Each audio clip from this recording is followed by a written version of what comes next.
but I do watch you a lot.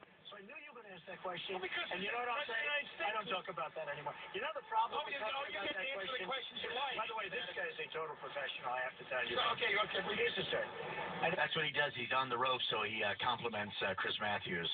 Well, I think he actually turns to the guy next to Chris Matthews, right? Oh, funny. Okay, all right. That might be right. Don't answer, because you know what? If I do answer it, that's all people want to talk about. You're going to have to answer it in general election. You're going to have to answer it in general election. Well, you're going to take the Oval Office? Then I'll answer the president leaving the office is illegitimate? But I don't answer that question, because once I answer the question, they don't want to talk about the economy. They don't want to talk about all the other stuff. MSNBC's Chris Matthews. I continue my conversation here with Donald Trump on what he says about the ethnic aspect on Obama being illegitimate. I've never heard this before. Roll the tape. Did you have a good time? Was it a good interview? What, this? I love how they're doing a postmortem on the interview they just completed. Well, that's it. So what Trump is doing, actually, it's actually pretty clever, because he understands that Matthews is an ego-driven creature. He wants to leave with a friend. He wants to leave knowing they're friends. Well, more than that, I think that Trump wants to leave having complimented Matthews and made Matthews feel as though Trump is not a bad guy. All right, it's actually really smart. Back to the tape. Did you have a good time? Was it a good interview? What, this? Well, I want you for a longer time, but thank you, Mr. Trump. We'll do it again. I would Mr. love Trump, to. I do think that's a blemish.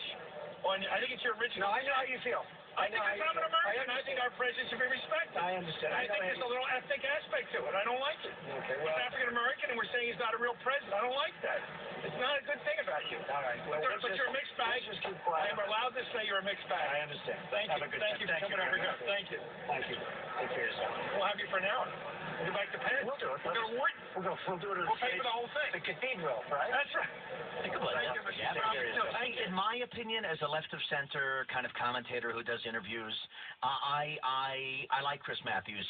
He's not a mentor to me, but I sort of aspire to be a bit like him. I mean, that he could have such a grievance with Trump, but do it in a friendly way, do it in a civil way, have a few laughs. It doesn't happen all the time. Sometimes he gets really angry, but at the same time, he's saying to Donald Trump, I got to tell you, that's your biggest blemish, that you said that. That was bad of you. And they will bring that up in a general election. He's not wrong. They'll bring this up in a general election. And Trump's got to know that. He's going to have a better answer than I don't talk about that anymore, because, that really isn't much of an answer.